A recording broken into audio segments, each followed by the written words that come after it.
Mga kapatid, ito'y pang 12, pang 12 na Stupidity of Paul, series number 12. Dito, sabi ni Paul, Romans chapter 3, verse 10 to 11. Sabi niya, as it is written, there is none righteous, no, not one. Sa Tagalog, gaya ng nasulat, walang matuwid, wala, kahit isa. Wala, kahit isa. Sabi niya yan, ha? Dito naman, i-continue sa 11, sa Romans 3:11 naman. There is none that understandeth, there is none that seeketh after God. Walang nakatatalastas, walang humahanap sa Diyos. Wala daw humahanap sa Diyos. Wala daw isang righteous. Totoo po ba? Ha? Totoo po ba yan?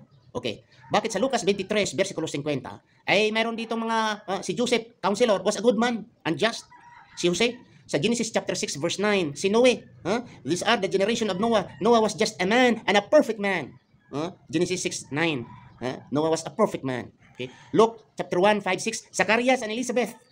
There was in the days of Herod the king of Judea a certain priest named Zacharias, and of course Abia, and his wife was of the daughters of Aaron, and her name was Elizabeth. They were both righteous. Sa verse 6, sa Luke chapter 1 verse 6, and they were both righteous. Si Zachariah and Elizabeth, righteous sila.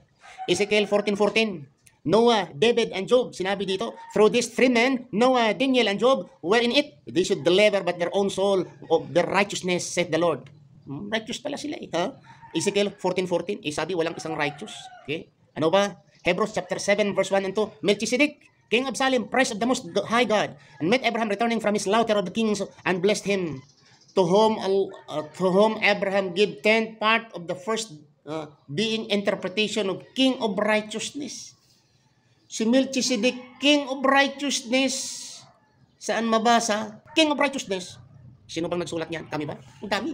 Sila ni Abraham, sila ni Noah, Elijah nga, nandun na sa langit eh. Si Enoch eh. Wala daw isang righteous. Hindi ba talagang butigon ito, Paul? Grabe ang butig mo, Paul. Silingon, no one righteous. Walang naghanap sa Diyos.